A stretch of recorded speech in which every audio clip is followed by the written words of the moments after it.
પાટણ યુનિવર્સિટીમાં પોલીસ સાથે ઘર્ષણ કરનાર ધારાસભ્ય સહિત 200 સામે ફરિયાદ। 16 ડિસેમ્બરે પાટણની હેમચંદ્રાચાર્ય ઉત્તર ગુજરાત યુનિવર્સિટીમાં પાટણના ધારાસભ્ય કિરીટ પટેલ અને પાટણ જિલ્લા NSUIના સભ્યોએ વિવિધ મુદ્દે વિરોધ પ્રદર્શનના ભાગરૂપે ભૂખ હડતાલ કરી। જોકે કેટલાક ઠેકાણે ઉગ્ર માહોલ દેખાયો। પાટણ શહેર B ડિવિઝન પોલીસ સ્ટેશનના PSI MLA કિરીટ પટેલ અને તેમના પુત્ર સહિત 14 સામે નામજોગ તથા 200ના ટોળા સામે ફરિયાદ નોંધાવી। ત્યારે બુધવારે 11 લોકોની અટકાયત કરી લેવાઈ। જોકે હજુ સુધી ધારાસભ્ય કિરીટ પટેલ, સિદ્ધપુર પૂર્વ ધારાસભ્ય ચંદનજી ઠાકોર, કોંગ્રેસ જિલ્લા પ્રમુખ ગેમર દેસાઈ, NSUIના જિલ્લા પ્રમુખ દાદુસિંહ ઠાકોર, ધારાસભ્યોના પુત્ર પ્રેમ પટેલ સહિત કોંગ્રેસ NSUIના આગેવાનો હજુ હાજર થયા નથી। હાલમાં પાટણ B ડિવિઝન પોલીસ સ્ટેશનમાં વધુ હથિયારધારી પોલીસ બંદોબસ્ત ગોઠવી દેવાયો છે। પોલીસે ગુનાહિત પ્રવૃત્તિ ગણીને પાટણ શહેર B ડિવિઝન પોલીસ સ્ટેશને ગુનો દાખલ કર્યો છે। પરવાનગી વિના કાર્યક્રમનું આયોજન, પોલીસ કામગીરીમાં રૂકાવટ, પોલીસ સાથે ઘર્ષણ તેમજ પોલીસ કર્મીને લાફો માર્યો હોવાની ફરિયાદમાં ઉલ્લેખ કરાયો છે। સુરતમાં 35 ફૂટ ઊંડા ખાળકૂવામાં ખાબકી મહિલા। સુરતના સરસાણામાં એક મહિલા ખાળકૂવાનો ઢાંકણાનો ભાગ તૂટી પડતા 35 ફૂટ ઊંડા ખાળકૂવામાં ખાબકી ગઈ। સરસાણા ગામ દરજી મહોલ્લામાં રહેતા 38 વર્ષીય નૈનિશાબેન મનોજભાઈ પટેલ સવારના અરસામાં ઘર નજીક છાણા લેવા માટે ગયા, જે દરમિયાન જૂના ખાળકૂવાનો ઢાંકણનો ભાગ ધસી પડતા તેઓ 35 ફૂટ ઊંડા ખાળકૂવામાં ખાબકી ગયા। નૈનિશાબેનની ચીસ સાંભળી તેમના પરિવાર સભ્યો અને આસપાસના રહીશો દોડી ગયા અને તેમને બહાર કાઢવાનો પ્રયાસ કર્યો, પરંતુ સફળ ન થતા આખરે ફાયર બ્રિગેડની મદદ લેવામાં આવી। ફાયર ઓફિસર અને તેમની ટીમ ઘટના સ્થળે દોડી ગઈ। ખાળકૂવામાં સીડી ઉતારી હતી અને નૈનિશાબેનને હેલ્મેટ પહેરાવીને તેમજ દોરડાની મદદથી રેસ્ક્યુ કરી લીધા હતા। ખાળકૂવો સૂકો હોવાથી અને કાટમાળ સાથે અંદર પટકાયા હોવાથી નૈનિશાબેનને પગના ભાગે ઈજા થઈ હતી। નેશનલ હાઈવેની કામગીરીનો સૂત્રાપાડાના લોકોએ કર્યો વિરોધ। ગીર સોમનાથના સૂત્રાપાડાના મોરડિયા ગામે નેશનલ હાઈવેની કામગીરીનો વિરોધ કરાયો। મોરડિયા ગામના લોકોએ રોડ પર ઉતરી કર્યો વિરોધ। નેશનલ હાઈવે બનતા સમગ્ર ગામ બે ભાગમાં વહેંચાઈ જતા પુલની માંગ સાથે સ્થાનિકોએ વિરોધ કર્યો।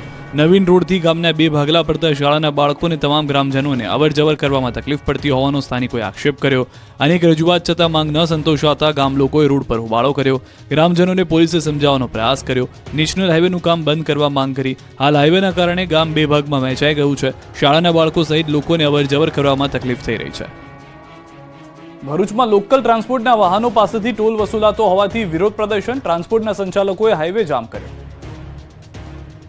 ભરૂચમાં નેશનલ હાઈવે નંબર 48 પર આવેલા મુલટ ટોલ પ્લાઝા પર સ્થાનિક વાહન ચાલકો પાસે પણ ટોલ વસૂલાતો હોવાની અનેક ફરિયાદો ઉઠી હતી। તેમ છતાંય ટોલ પ્લાઝા દ્વારા કોઈ પણ કાર્યવાહી નહીં કરાતા લોકલ ટ્રાન્સપોર્ટ વાળાઓએ ટોલ બૂથ પર પોતાના વાહનો લગાવી ટોલ જામ હાઈવે કરી દીધો હતો, જેના કારણે હાઈવે પર વાહનોની કતારો લાગી છે। ભરૂચના સ્થાનિક વાહનોને ટોલમાંથી મુક્તિ આપવામાં આવે, પરંતુ ફાસ્ટેગ આવ્યા બાદ ભરૂચના સ્થાનિક વાહનોને ટોલ ઓટોમેટિક કપાઈ જતો હતો, જેથી સ્થાનિકોએ હોબાળો મચાવી વિરોધ નોંધાવ્યો। આખરે સ્થાનિક વાહન ચાલકોને ટોલ ટેક્સમાંથી મુક્તિ આપવાની જાહેરાત કરાઈ, પરંતુ હજી ભરૂચ જિલ્લાના અલગ અલગ કંપનીઓમાં કામદારોને લાવવા લઈ જવા માટે લોકલ ટ્રાન્સપોર્ટની લક્ઝરીઓ આવજાવ કરે છે, ત્યારે તેમની પાસેથી પણ રોજનો ટોલ વસૂલાત કરાતી હોવાની વિરોધ નોંધાવી અનેક વખત રજૂઆત કરાઈ હતી। તેમ છતાંય કોઈ નિરાકરણ નહીં આવતા આજ રોજ ટ્રાન્સપોર્ટના સંચાલકોએ મુલટ ટોલ પ્લાઝા પર પોતાની લક્ઝરી વાહનો લગાવી દીધા। તેમની પાછળ વાહનોની લાઈનો લાગી જતા લોકો ટ્રાફિકમાં ફસાઈ ગયા હતા। આ ઘટનામાં સ્થાનિક પોલીસ અને ટોલ અધિકારીઓ પણ દોડતા થયા। અમરેલીમાં સ્પાનો ધંધો ફૂલ્યો ફાલ્યો, લોકોએ કર્યો વિરોધ। પોસ્ટર બોર્ડ સળગાવી સૂત્રોચ્ચાર સાથે વિરોધ કર્યો। અમરેલી શહેરમાં પણ સ્પાનો ધંધો ફૂટી નીકળ્યો છે, ત્યારે અમરેલી શહેરમાં કેરિયા રોડ ઉપર આવેલ અયોધ્યા એપાર્ટમેન્ટમાં સ્પા મસાજનો વિરોધ કરાયો। સ્થાનિક લોકોએ વિરોધ નોંધાવતા રાત્રે ચીફ ઓફિસર દ્વારા નોટિસ ફટકારવામાં આવી હતી। રેસિડેન્ટ વિસ્તાર હોવાને કારણે લોકો વિરોધ નોંધાવ્યો।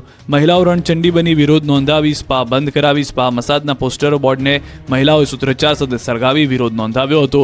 સ્પા મસાજની કેટલીક દુકાનો ખુલવા ન દીધી અને જાહેરમાં બેનર લગાવી દીધા અને ત્યારબાદ સળગાવી દેવામાં આવ્યા। ભારે હોબાળો મચતા સિટી પોલીસ દોડી આવી, મહિલાઓને સમજાવી મામલો શાંત પાડવા માટેનો પ્રયાસ કર્યો। મહિલાઓએ સ્પા અડચણરૂપ હોવાના આક્ષેપો કર્યા। સમગ્ર મામલે જિલ્લા પોલીસ વડા સંજય ખરાટ સુધી પહોંચતા પ્રથમ ચેકિંગ માટે રેડ કરવામાં આવી હતી, પરંતુ ગેરકાયદેસર પ્રવૃત્તિઓ નહીં મળતા રેસિડેન્ટ વિસ્તાર હોવાને કારણે સ્પા મસાજ હાલમાં બંધ કરવા માટેની સૂચનાઓ આપવામાં આવી છે। રહીશો દ્વારા સ્પા બંધ કરાવવા અવારનવાર નગરપાલિકામાં રજૂઆત કરાઈ છે। યોગ્ય નિરાકરણ નહીં આવતા રહીશો રોષે ભરાયા। હવે 3 દિવસમાં યોગ્ય નિરાકરણ લાવવાની ખાતરી અપાઈ છે। સત્તાધારના મહંત વિજય બાપુના સમર્થનમાં સંતો બાદ રાજકીય નેતાઓ પણ ઉતર્યા। સત્તાધાર આપાગીગાના આશ્રમના મહંત વિજય બાપુ પર તેના જ ભાઈ અનેક આક્ષેપો લગાવતા ખળભળાટ મચી ગયો છે। મુખ્યમંત્રી સુધી ફરિયાદ કરી દેવામાં આવી છે, જેને લઈને વિવાદ વધુ વકરી રહ્યો છે। ત્યારે હવે મહંત વિજય બાપુના સમર્થનમાં સંતો, સમર્થકો અને નેતાઓ આવી ગયા છે। વિજય બાપુ પર લાગેલા આક્ષેપો પાયા વિહોણા છે તેવા દાવાઓ સાથે સમર્થકોમાં રોષ ફાટી નીકળ્યો છે. સુરતમાં વિજય બાપુના સમર્થકોએ આવેદનપત્ર આપ્યા બાદ જૂનાગઢમાં સમસ્ત સાધુ સમાજની બેઠક મળી અને વિજય બાપુની સાથે હોવાનો એક સૂર વ્યક્ત કર્યો. ત્યારે હવે રાજકીય નેતાઓ પણ બાપુના સમર્થનમાં આવ્યા છે. કોંગ્રેસ નેતા અને ભાજપ નેતાઓ આવ્યા છે સમર્થનમાં. ધોરાજીના પૂર્વ એમએલએ લલિત વસોયાએ બાપુને ટેકો જાહેર કર્યો. રાજકોટ ભાજપ અગ્રણી અશોક ડાંગર પહોંચ્યા હતા સત્તાધાર. ત્યારે પૂર્વ ધારાસભ્ય લલિત વસોયાએ કહ્યું કે વિઘ્ન સંતોષીને તેમનો જવાબ મળશે. સંસ્થાને બદનામ કરવામાં આવે છે. બ્રહ્મલીન જગદીશ ભગત બાદ અનેક સાધુ સંતોની હાજરીમાં વિજય બાપુની ચાદરવિધિ કરવામાં આવી હતી. મહત્વનું છે કે ગઈકાલે અમરેલીના સાવરકુંડલાના પૂર્વ ધારાસભ્ય અને જિલ્લા કોંગ્રેસ પ્રમુખ પ્રતાપ દુધાતે કેન્દ્રીય ગૃહમંત્રીને પત્ર લખ્યો હતો. મહંત વિજય બાપુ પર પાયા વિહોણા અને કોઈ પણ પુરાવા વગરના ખોટા હોવાના દાવાઓ કરાયા. વધુમાં તેમણે પત્રમાં સમગ્ર મામલે સીબીઆઈ તપાસ કરીને વિજય બાપુ સામે પુરાવા વિના ખોટા આક્ષેપો કરનાર સામે કાર્યવાહી કરે તેવી માંગ કરી છે. હજુ એક અઠવાડિયું ઠંડીનું જોવા મળશે ઠાઠ. પોરબંદર અને રાજકોટમાં કોલ્ડ એટેકની આગાહી. ગુજરાતમાં ઠંડીએ બરાબરનો કહેર મચાવ્યો છે. અઠવાડિયાથી થરથર ગુજરાત ધ્રુજી રહ્યું છે. મોટાભાગના શહેરોમાં કાતલ ઠંડીથી તરખાટ મચી ગયો છે. સવારથી લઈને રાત સુધી ઉત્તર તરફથી આવતા બર્ફીલા પવનને કારણે ગુજરાત હિલ સ્ટેશન બની ગયું છે. શહેર ઠંડીનો પ્રકોપ યથાવત છે. 10 ડિગ્રીથી નીચે પારો ઉતરી ગયો છે. તો નલિયા 6.5 ડિગ્રી તાપમાન સાથે સૌથી ઠંડુ શહેર રહ્યું. તો અંબાજી મંદિર ખાતે 8.9 ડિગ્રી, ખંભાતમાં 9.5 ડિગ્રી, રાજકોટમાં 10.8 ડિગ્રી તાપમાન, અમદાવાદમાં 11.8 ડિગ્રી, ડીસામાં 11 ડિગ્રી તાપમાન નોંધાયું. હજુ પણ ઠંડીથી રાહત મળવાની નથી. હવામાન વિભાગે આગાહી કરી છે કે 5 દિવસ સુધી આટલી જ ઠંડી પડતી રહેશે. 5 દિવસ બાદ વાતાવરણમાં બદલાવ આવશે તો કચ્છમાં 2 દિવસ कोल्ड अटैक થશે. आइसोलेटेड प्लेस पे सौराष्ट्र का जो पोरबंदर है राजकोट में कोल्ड वेव का अगले 2 दिन तक वार्निंग येलो वार्निंग दिया गया है. શિયાળામાં આરોગ્ય માટે શીરો ગણાતો નીરો બન્યો છે લોકોનું પસંદગીનું પીણું. શિયાળો શરૂ થતાની સાથે દક્ષિણ ગુજરાતમાં નીરો નામના પીણાનું વેચાણ શરૂ થઈ જાય છે. ત્યારે નવસારીમાં પણ નીરોનું વેચાણ શરૂ થઈ ગયું છે. નીરો પીવા માટે વહેલી સવારથી જ લોકો લાઇનમાં લાગી જાય છે. કહેવાય છે કે નીરોમાં પાચન તંત્ર સુધારવાનો ગુણધર્મ પણ રહેલો છે. નીરો મુખ્યત્વે ખજૂરી અને તાડના ઝાડમાંથી ઉતારવામાં આવે છે. પરંતુ ગ્લોબલ વોર્મિંગની સીધી અસર તાડ અને ખજૂરીના વૃક્ષ પર થઈ રહી છે. વાતાવરણ માફક ન આવવાને કારણે નીરોની સિઝન મોડી શરૂ થઈ તેમજ ઝાડમાંથી ઝરતા રસનું પ્રમાણ ઘટતા નીરાનું ઉત્પાદન પણ ઓછું થયું. તો વળી ખજૂરી અને તાડના 50 થી 60 ફૂટ જેટલા ઊંચા હોવાથી નીરો અને તાડના ઝાડ વચ્ચે વૃક્ષ છેદન કરી નીચે લાવનાર સ્થાનિક મજૂર વર્ગ પણ હવે સહેલાઈથી નથી મળતા. જેના કારણે નીરોનું ઉત્પાદન કરતા વેપારીઓ અન્ય રાજ્યોમાંથી મજૂરો લાવવા મજબૂર બન્યા છે. ઉત્પાદન અને વેચાણની વાત કરીએ તો સામાન્ય રીતે નવસારીમાં દરરોજ 600 લીટર નીરો પીવાય છે. ગત વર્ષે 1000 લીટર નીરાનો રસ ઉતર્યો હતો. આમ દક્ષિણ ગુજરાતમાં નીરાનું પ્રમાણ દિવસે ને દિવસે ઘટી રહ્યું છે. દાદરાનગર હવેલીમાં દારૂ ભરેલી કાર અને રિક્ષા વચ્ચે અકસ્માત. તો પાટણમાં બાસ્કેટબોલના ખેલાડીઓ મહેફિલ માણતા પકડાયા. દાદરાનગર હવેલીના સાયલી રોડ પર રિક્ષા અને કાર વચ્ચે અકસ્માત સર્જાયો. જેમાં રિક્ષામાં સવાર 5 લોકોની ઈજા થઈ હતી, જેમને હોસ્પિટલમાં ખસેડવામાં આવ્યા છે. અકસ્માત થયેલ કારમાંથી 2 પેટી વિદેશી દારૂનો જથ્થો મળી આવ્યો છે. આ કાર પૂર ઝડપે પસાર થઈ રહી હતી અને સામે આવતી રિક્ષા વચ્ચે જોરદાર ટક્કર થઈ હતી. બંને વાહનો સામસામે અથડાતા રિક્ષામાં ભારે નુકસાન થયું હતું. જોકે કારની પાછળની સીટ પર વિદેશી દારૂની 2 પેટીઓ પણ મળી આવી હતી. આથી દારૂના જથ્થાને કબજે કરી આ મામલે જરૂરી કાર્યવાહી હાથ ધરાઈ છે. તો અમદાવાદમાં દારૂબંધીના લીરે લીરા ઉડ્યા. દારૂના નશામાં મોપેડ ચાલકનો વિડીયો વાયરલ થતા ખળભળાટ મચ્યો. નારણપુરા વરદાન ટાવર નજીકનો વિડીયો વાયરલ થયો. યુવકે દારૂના નશામાં બેફામ ડ્રાઇવિંગ કરી લોકોને જીવને જોખમમાં મૂક્યા હતા. નશામાં લથડિયા ખાતા શખ્સે અકસ્માત બાદ ટોળાને ચપ્પુ બતાવ્યાનો લોકોએ આક્ષેપ કર્યો. વિડીયોમાં યુવકે બફાટ કરતા કહ્યું કે હું પીધેલો જ છું. આ તરફ પાટણમાં HNGUની હોસ્ટેલમાં ફરી એકવાર બાસ્કેટબોલના ખેલાડીઓ દારૂની મહેફિલ માણતા ઝડપાયા. વિડીયો વાયરલ થવા છતાં પાટણ પોલીસે આરોપી સામે કલમો દાખલ કર્યાનો આક્ષેપ કર્યો છે. કોઈ કાર્યવાહી ન થતા સવાલ ઉઠ્યા. ગોંડલ માર્કેટ યાર્ડમાં ડુંગળીની રેકોર્ડ બ્રેક આવક. 3 લાખથી વધુ કટ્ટા સાથે યાર્ડ ભરચક. સૌરાષ્ટ્રનું અગ્રીમ ગણાતું ગોંડલ માર્કેટિંગ યાર્ડ ફરી ડુંગળીની આવકથી ઉભરાઈ ગયું. ગોંડલ માર્કેટ યાર્ડમાં ડુંગળીની રેકોર્ડ બ્રેક આવક થતાં માર્કેટ યાર્ડ ડુંગળીથી ભરચક થયું. યાર્ડમાં ગત રાત્રિના 9 વાગ્યાથી ડુંગળીની આવક શરૂ કરાતા યાર્ડના આ વર્ષની પ્રથમ વખત ડુંગળીના 3 લાખ કટ્ટા કરતાં વધારે આવક થઈ. સમગ્ર સૌરાષ્ટ્રભરમાંથી ખેડૂતો ગોંડલ માર્કેટ યાર્ડમાં ડુંગળી લઈને પહોંચતા માર્કેટિંગ યાર્ડની બંને બાજુઓ 8 થી 10 કિલોમીટરની લાઇન સાથે જોવા મળી, જેમાં 2500 થી 2800 જેટલા વાહનોની લાઇન હતી. હજુ પણ માર્કેટ યાર્ડ બહાર ડુંગળી ભરેલ 300 જેટલા વાહનોની કતાર હોવાની વિગતો મળી રહી છે. યાર્ડમાં ડુંગળીની ભરચક આવક તો થઈ છે, પરંતુ ડુંગળીના ભાવને લઈને ખેડૂતો ખાસ સંતુષ્ટ લાગતા નથી.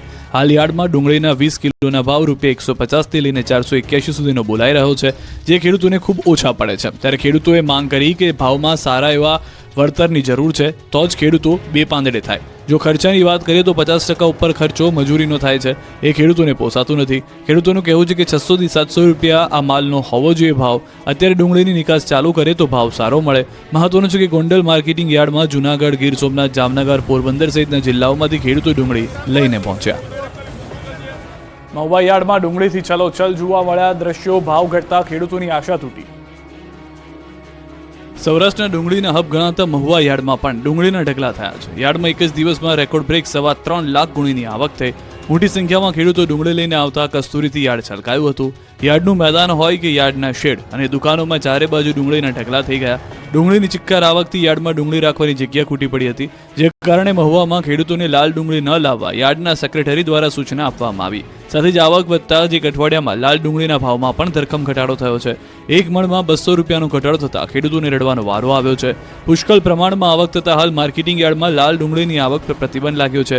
જ્યાં સુધી નવી જાહેરાત ન થાય ત્યાં સુધી લાલ ડુંગળી ન લાવવા સૂચના અપાઈ છે. કોડીનારમાં 50 ટન ખાતર ખરીદવા માટે 300 ખેડૂતોએ કરી પડાપડી. ગીર સોમનાથ જિલ્લામાં ફરી એકવાર ખાતરની અછત ઊભી થઈ છે. કોડીનાર ખાતર ડેપોમાં 50 ટન ખાતર આવતા 300 જેટલા ખેડૂતો કતારમાં લાગ્યા. છેલ્લા એક મહિનાથી સંઘ, મંડળી કે ખાતર ડેપોમાં યુરિયા ખાતર નહીં મળતા ખેડૂતોમાં રોષ ભભૂક્યો. ત્યારે આજે કોડીનાર ખાતર ડેપોમાં યુરિયા ખાતરની ગાડી આવતા વહેલી સવારથી ખેડૂતોની કતાર લાગી. ત્યારે સતત વર્તાતી ખાતરની ખેંચતાણને લઈને ખેડૂતોમાં નારાજગી જોવા મળી. ઘઉં સહિતના બિયારણની અને હવે યુરિયા ખાતરની અછતથી ખેડૂતો કંટાળ્યા. વહેલી સવારથી કતારમાં ઊભા રહેવા છતાં ખાતર ન મળતા ખેડૂતોએ રોષ વ્યક્ત કર્યો. જોકે જવાબદાર અધિકારીઓએ કહ્યું કે રોજનું યુરિયા ખાતર 50 ટન આવે છે, છતાં ખેડૂતોને યુરિયા ખાતરની વધારે જરૂરિયાત હોવાથી ખાતરની તંગી વર્તાય છે. હાલ ખેડૂતોના ઘઉં, બાજરી, ચણા સહિતના પાકોમાં યુરિયા ખાતરની જરૂરિયાત છે, ત્યારે જ ખાતરની ખેંચતાણ જોવા મળી રહી છે. તમે લીપ ગાર્ડનો ઉપયોગ કરો છો તો તે નકલી તો નથી ને? સુરતથી પકડાયો નકલી લીપ ગાર્ડનો જથ્થો. તમે જે લીપ ગાર્ડનો ઉપયોગ કરી રહ્યા છો તે નકલી તો નથી ને? તમારા ઘરની ડ્રોવર અને ખિસ્સામાં લઈને ફરતા લીપ ગાર્ડ નકલી તો નથી ને? કેમ કે શિયાળામાં ઘરે ઘરે અને દરેકના ખિસ્સામાં રહેતી લીપ ગાર્ડ પણ નકલી મળતી હોવાનો ઘટસ્ફોટ થયો છે. નકલી વસ્તુઓની ભરમાર વચ્ચે સુરતથી નકલી લીપ ગાર્ડનો જથ્થો પકડાયો છે. સુરતના કાપોદ્રાની સર્વોપરી સોસાયટીમાં પોલીસે દરોડા પાડતા નકલી લીપ ગાર્ડનો જથ્થો પકડાયો હતો. બ્રાન્ડેડ કંપનીના નામે નકલી લીપ ગાર્ડનું વેચાણ થતું હતું. 2 શખ્સો આ બનાવટી જથ્થો વેચતા હતા. પોલીસે 1.11 લાખના નકલી લીપગાર્ડના જથ્થાને કબજે કર્યો. તપાસમાં સામે આવ્યું છે કે કાપોદ્રાની ચીકુવાડી ખાતે આવેલી શ્રીજી સેલ્સના પૂર્વી ગોર્ધન સોચિત્રા પાસેથી નકલી જથ્થો લાવવામાં આવ્યો હતો. જે હકીકતના આધારે પોલીસે કંપનીના અધિકારીઓ સાથે વધુ એક સ્થળે રેડ કરી હતી, જ્યાંથી 45,000થી વધુની કિંમતનો લીપ બામનો વધુ એક જથ્થો મળી આવ્યો હતો, જ્યાંથી બંને આરોપીની ધરપકડ કરી લેવામાં આવી છે.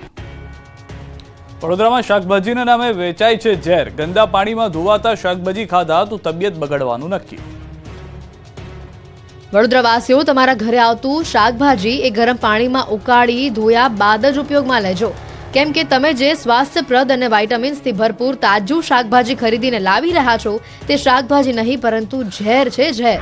આ દ્રશ્યો નિહાળ્યા બાદ તમે કદાચ બીજી વાર શાકભાજી ખરીદવાનું ટાળી દેશો.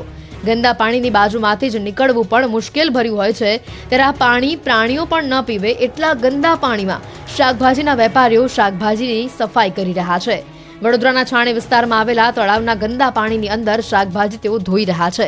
વેપારીઓ શાકભાજીનો ટેમ્પો ભરીને પહોંચ્યા હતા. લોકોના સ્વાસ્થ્યની ચિંતા કર્યા વગર ગંદા પાણીમાં શાકભાજી ધોતા તેઓ નજરે પડ્યા.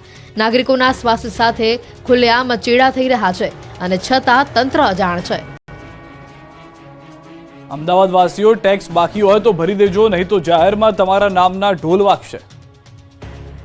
નગર 3ના રહેવાસીઓ અમે અમદાવાદ મ્યુનિસિપલ કોર્પોરેશન તરફથી આવીએ છીએ. જેમનો પણ પ્રોપર્ટી ટેક્સ બાકી હોય તે આવીને ભરી જાય, ઓફિસ પર આવીને. આ કોઈના લગ્નના ઢોલ નથી વાગી રહ્યા. આ તો મહાનગરપાલિકાનો ટેક્સ ન ભરનારાઓની જાહેરમાં ફજેતી થઈ રહી છે.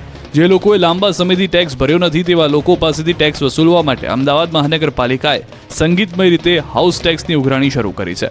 અમદાવાદ શહેરની વેજલપુર વસ્ત્રાલમાં આવેલી શ્રીનગર, ફૈઝે મહમ્મદ સોસાયટી, માધવ પાર્ક 5, આશીર્વાદ ડ્રીમ્સ, વૈદેહી રેસિડેન્સી સહિત વિવિધ વિસ્તારની સોસાયટીના રહીશોએ લાંબા સમયથી ટેક્સ ભર્યો નથી, જેથી ટેક્સ ન ભરનારાઓના ઘરે મહાનગરપાલિકાની ટીમ સવારમાં ઢોલ નગારા સાથે પહોંચી ગઈ. મહાનગરપાલિકાના અધિકારીઓ સોસાયટીએ જઈને ઢોલ નગારા સાથે લોકોને ટેક્સ ભરી જવા માટે અપીલ કરી. ઝોનલ કચેરી અને સિવિલ સેન્ટરો ખાતે આપનો ટેક્સ લેવામાં આવે છે. હીરા ઉદ્યોગની મંદીએ કારીગરની કેડ ભાંગી છે.